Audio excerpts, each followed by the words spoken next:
میری حافظ قرآن بیوی نے 100 بچیوں کو قرآن پاک حفظ کروایا تھا، مگر جب اس کی وفات ہوئی تو روز اس کی قبر پھٹ جاتی اور اس کی قبر سے دھواں نکلتا۔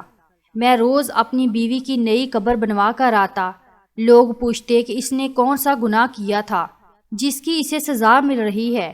میں نے اپنی ساس اور سالی سے پوچھا تو میری سالی روتے ہوئے مجھے اپنے کمرے میں لے گئی اور کمرے کا دروازہ بند کر کے اس نے مجھے ایک ایسی چیز دکھائی کہ میرا کلیجہ پھٹ گیا، کیونکہ میری شادی کو 6 سال گزر گئے تھے اور میری بیوی نہایت خوبصورت اور نیک سیرت تھی۔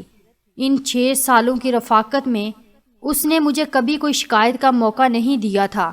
میری بیوی حافظ قرآن تھی اور شادی سے پہلے اس نے 100 بچیوں کو قرآن مجید حفظ کروایا تھا، جس کی وجہ سے مجھے ہر وقت یہی سوچ کر خوشی ہوتی تھی کہ میری بیوی کی صرف دنیا ہی نہیں بلکہ آخرت بھی آسان ہوگی، اور وہ یقیناً میرے بچوں کی بھی اچھی تربیت کرے گی۔ ہم دونوں میاں بیوی کو بچوں کا بھی بہت شوق تھا، مگر شادی کو اتنا وقت گزر جانے کے بعد بھی ہماری اولاد نہیں ہوئی تھی۔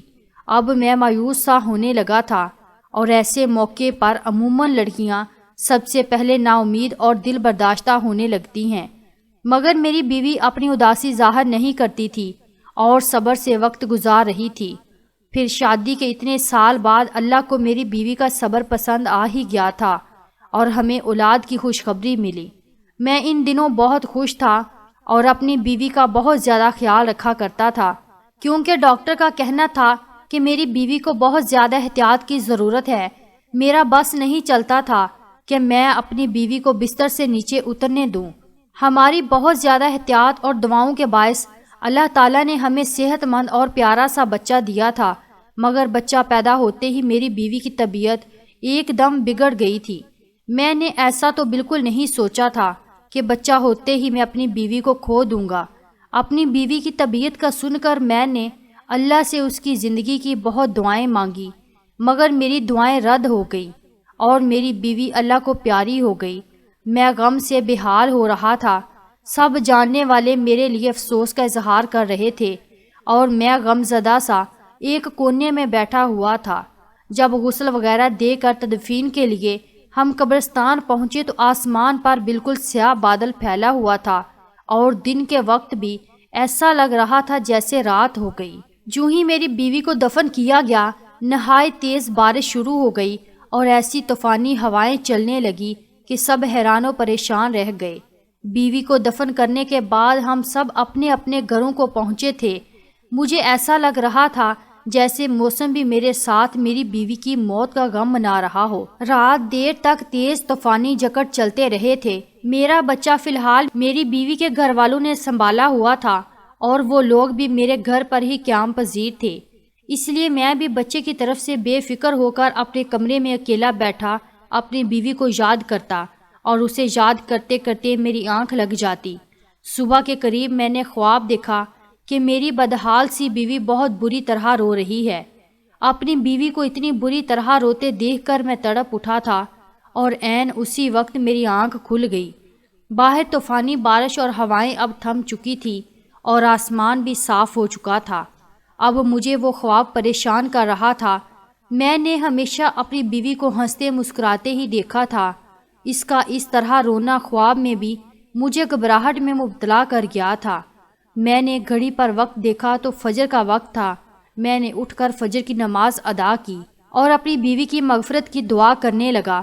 ویسے تو مجھے پورا یقین تھا کہ میری بیوی جیسی نیک صفت نمازی اور حافظ قرآن عورت کو اللہ نے قبر کی تنگی سے بھی نجات دے دی ہوگی۔ میں نے دعا کے بعد اٹھ کر کمرے سے باہر جھانکا تو سب لوگ نماز پڑھنے میں مصروف تھے۔ میں نے اپنے بیٹے کا پوچھا تو میری بیوی کے بھائی نے مجھے بچہ لا کر دیا۔ وہ سکون سے سو رہا تھا۔ میں مطمئن ہو گیا اور کتنی دیر اپنے بیٹے کو سینے سے لگا کر بیٹھا رہا۔ اپنے بچے کو پیار دے کر میں گھر سے نکل کر سیدھا قبرستان پہنچ گیا۔ میں اپنی بیوی کے لیے قرآن پڑھانا چاہ رہا تھا اور کچھ رات والے طوفان کے بعد میں اس کی قبر کی حالت کا بھی اندازہ لگانا چاہ رہا تھا۔ میں قبرستان پہنچ کر اپنی بیوی کی قبر کے پاس پہنچا تو اس کی قبر کی حالت دیکھ کر میرے رونگٹے کھڑے ہو گئے۔ میرا دل خوف سے پھٹنے والا ہو رہا تھا، کیونکہ جس عورت کو میں نیک اور جنتی سمجھ رہا تھا اس کی قبر پر ایسا عذاب آیا ہوا تھا کہ مجھ جیسا مضبوط سا مرد بھی اندر تک دہل گیا تھا۔ میری بیوی کی قبر پھٹی پڑی تھی اور اس میں سے دھواں نکل رہا تھا۔ وہاں اتنی تیز تپش تھی کہ میرا وہاں کھڑا ہونا مشکل ہو گیا تھا۔ کوئی مزدور بھی میری بیوی کی قبر بنانے کو تیار نہیں تھا۔ بڑی مشکل سے مجھے ایک مزدور ملا جس نے مجھ سے 4 گنا زیادہ پیسے لیے اور میری بیوی کی قبر پر مٹی ڈال دی۔ یہ سب اس مزدور نے دور سے کھڑے ہو کر کیا تھا۔ میں گھر پہنچا تو میری حالت نہایت خراب ہو رہی تھی۔ سب نے میری حالت کو بیوی سے جدائی کا غم سمجھ کر مجھے سہارا دیا اور تسلی دینے لگے، جبکہ میں حیران تھا کہ آخر میری بیوی پر اللہ کا عذاب کیوں آیا تھا۔ وہ تو نیک عورت تھی، میری نظر میں تو میری بیوی کی ایسی کوئی غلطی نہیں گزری تھی۔ میں سوچ سوچ کر پاگل ہو رہا تھا کہ میری بیوی کی اصل حقیقت کیا ہے، اور جب مجھ پر اپنی مرحوم بیوی کی حقیقت کھلی تو میرا دل تک پھٹ گیا تھا۔ میرا نام محسن ہے، میں اپنے والدین کی اکلوتی اولاد تھا۔ ہمارے گھر میں کل 4 افراد رہتے تھے، میں، میرے ماں باپ اور ایک میری بیوہ پھپھو جو میری دوسری ماں جیسی تھی۔ میں جب کالج میں پڑھتا تھا تب میری والدہ کا انتقال ہو گیا اور ہم 3 لوگ باقی رہ گئے۔ ماں کو کھونے کا غم مجھ پر پھر بھی بہت بھاری ثابت ہوا۔ میری ماں بہت نیک عورت تھی۔ مجھے میری پھپھو اور میرے ابا نے میری ماں کا غم بھلانے کے لیے بہت سہارا دیا اور ہر وقت میرے ساتھ لگے رہے۔ وہ دونوں کوشش کرتے تھے کہ مجھے اکیلا نہ ہونے دیں۔ میں ہمیشہ سے ہی ان کی توجہ کا واحد مرکز رہا تھا۔ پھر میں بھی کچھ عرصے بعد سنبھل گیا اور دوبارہ سے اپنی تعلیم کا سلسلہ شروع کر دیا۔ میں پڑھائی سے فارغ ہوا تو میرے ابا اور پھپھو کو میری شادی کا شوق ستانے لگا۔ میں نے حامی بھری تو زور و شور سے میرے لیے لڑکی تلاش کی جانے لگی۔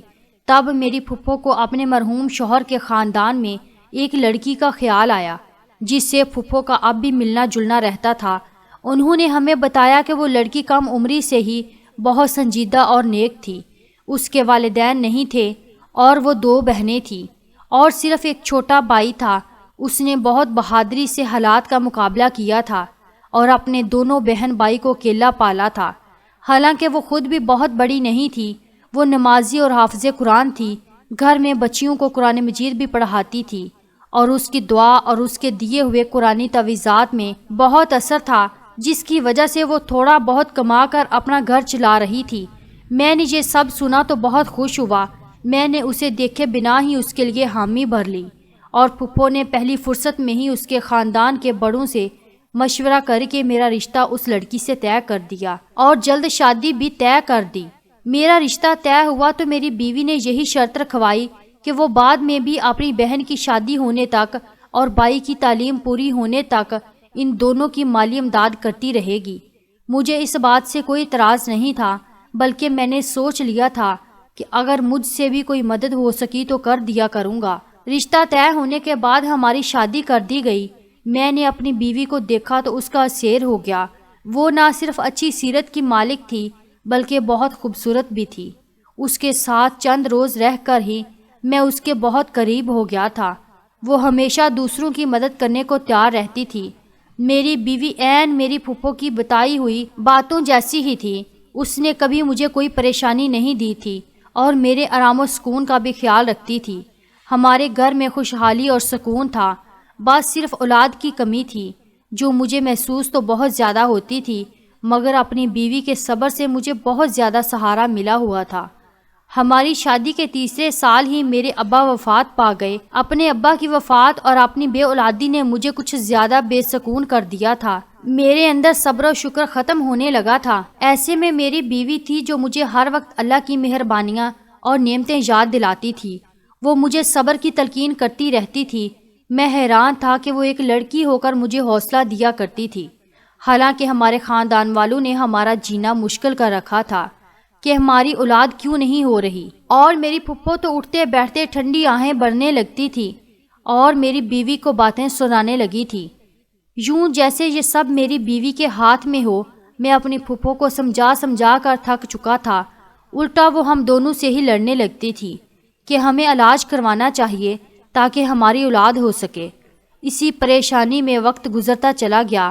جب ہماری شادی کو 6 سال ہونے والے تھے تب ہمیں اولاد کی خوشخبری مل گئی۔ ہم تینوں جیسے پھر سے جی اٹھے تھے۔ میں نے اور پھپھو نے میری بیوی کا خیال بھی بہت رکھا تھا اور بہت احتیاط کی تھی۔ میرا بیٹا ٹھیک ٹھاک اور صحت مند پیدا ہوا تھا، لیکن میری بیوی کی طبیعت بگڑ گئی تھی اور وہ موت کے منہ میں چلی گئی۔ یہ سب بہت اچانک ہوا اور میں اس صدمے کے لیے بالکل تیار نہیں تھا۔ اپنے بچے کی تربیت کے حوالے سے میں نے اور میری بیوی نے مستقبل کے بہت منصوبے بنائے ہوئے تھے، مگر موت کسی کے ارادوں اور مرضی کی محتاج ہی کب ہوتی ہے، جس کا جب وقت آ جائے اسے اللہ کے پاس لوٹ کر جانا پڑتا ہے۔ مگر اپنی بیوی کی قبر کی ابتر حالت اور اس پر آیا عذاب مجھے دھچکا پہنچا گیا تھا۔ ہر مشکل حال میں بھی میں نے اپنی بیوی کو صابر و شاکر دیکھا تھا۔ مجھے ڈھونڈنے سے بھی کوئی خامی نظر نہیں آتی تھی۔ میں اتنا تو جانتا تھا کہ اللہ ناانصاف نہیں ہے۔ ایسا تو ہو ہی نہیں سکتا کہ میری بیوی کے حقیقی اعمال سے اللہ ناواقف ہو۔ مجھے حیرت اور صدمہ تھا کہ میں اتنا عرصہ اپنی بیوی کے ساتھ رہ کر بھی اسے جان نہیں پایا تھا۔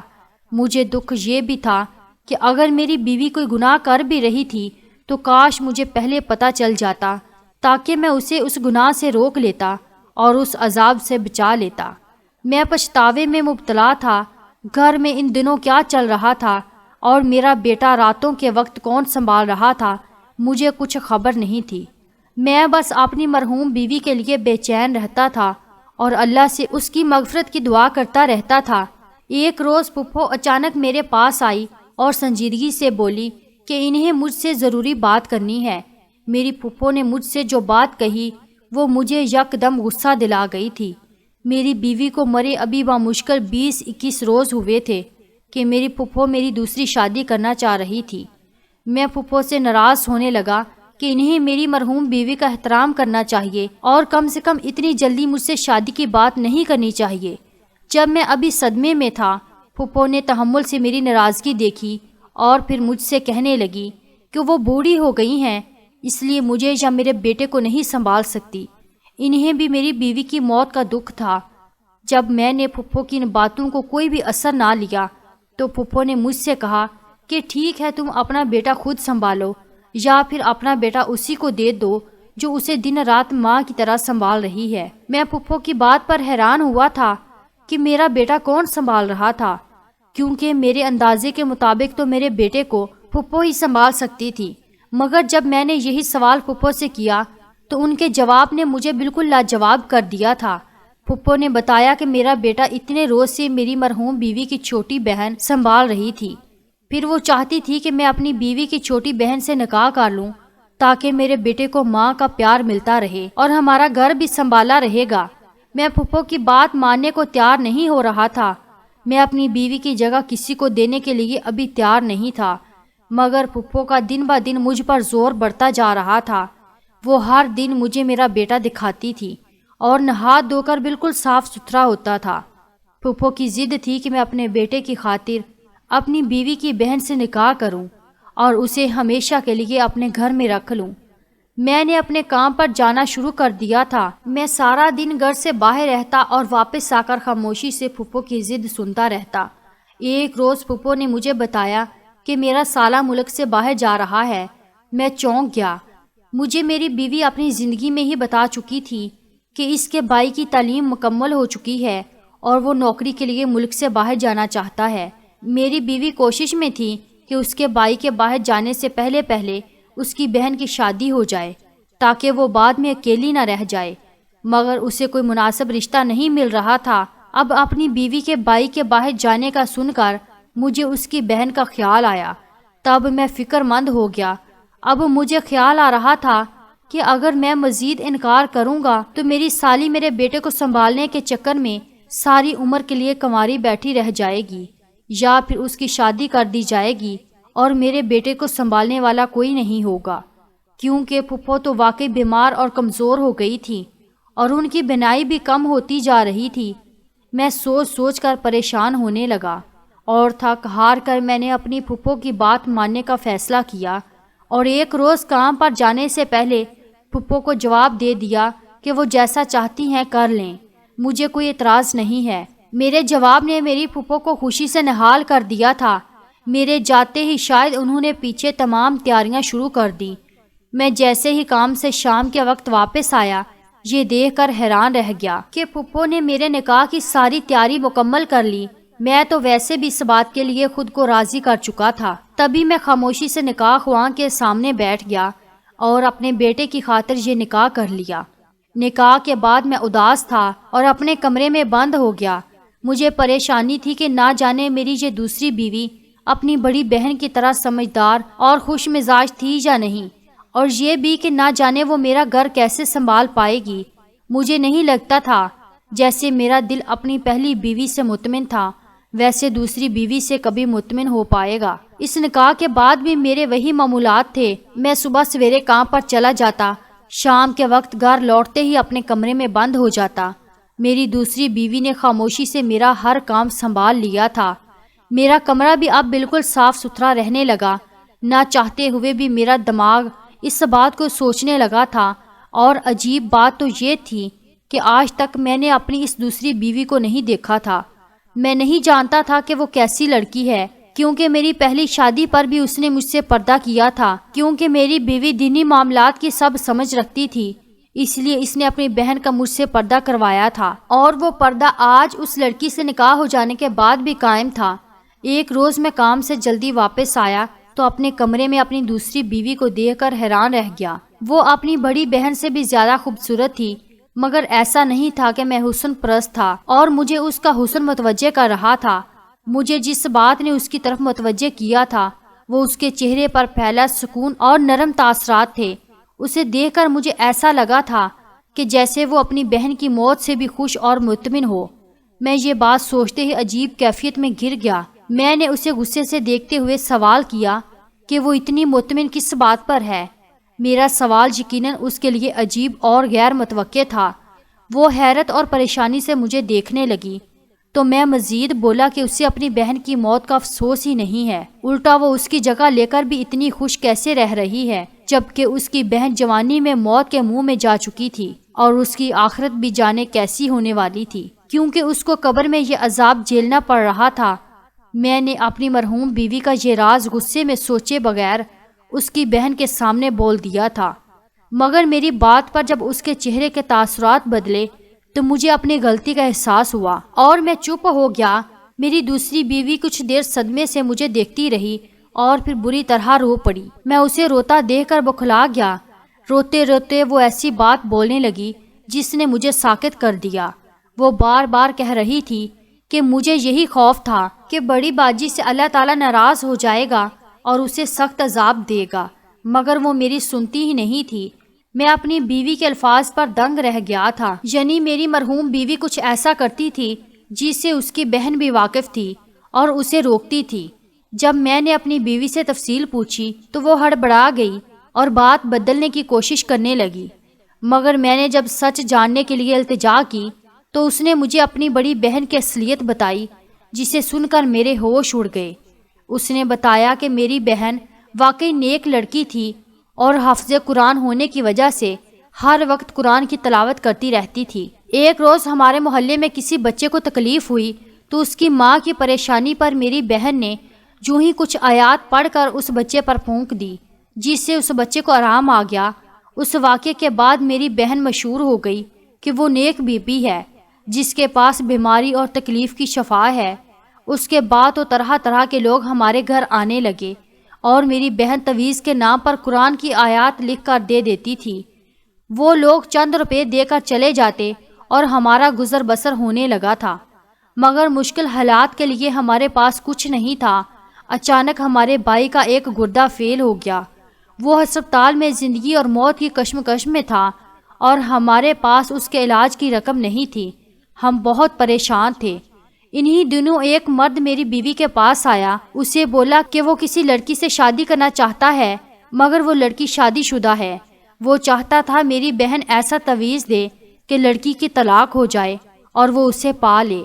میری بہن نے انکار کر دیا کیونکہ یہ گناہ کا کام تھا، مگر جب اس مرد نے 1.5 لاکھ روپے دینے کا کہا تو میری بہن نے بائی کو بچانے کے لیے نہ جانے کاغذ پر ایسا کیا لکھا کہ اس مرد کی خواہش پوری ہو گئی اور ہمارے بھائی کا آسانی سے علاج ہو گیا۔ پھر تو ہر آئے روز ایسے ہی لوگ آنے لگے جو ناجائز مطالبے کے لیے تویز بنواتے اور ڈیروں پیسہ پکڑا کر چلے جاتے۔ ایک روز میں نے چھپ کر اپنی بہن کو وہ تویز بناتے ہوئے دیکھا تو میرے سر پر آسمان گر پڑا، کیونکہ میری بہن کاغذ پر قرآن الٹا لکھ رہی تھی اور یہ کالا علم تھا۔ میں دکھ سے پاگل ہوتی بہن کو روکنے لگی، اسے سمجھانے لگی کہ وہ توبہ کر لے۔ وہ بولی کہ اگر میں ایسا نہ کرتی تو ہمارا بھائی کب کا مر جاتا۔ میں اس بات پر غصے ہو گئی تھی۔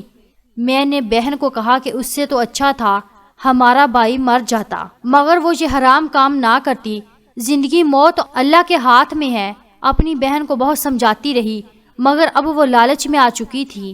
وہ اتنی نیک تھی کہ روحانیت پا چکی تھی، مگر اس نے پیسوں کے لالچ میں سب کچھ گنوا دیا۔ اس کی زندگی اچھی تھی، وہ نماز قرآن بھی کرتی رہی اور حتیٰ کہ اس کی شادی ہو گئی، مگر اس نے وہ کبیرہ گناہ نہیں چھوڑا اور پیسہ کماتی رہی۔ میں سب سن رہا تھا۔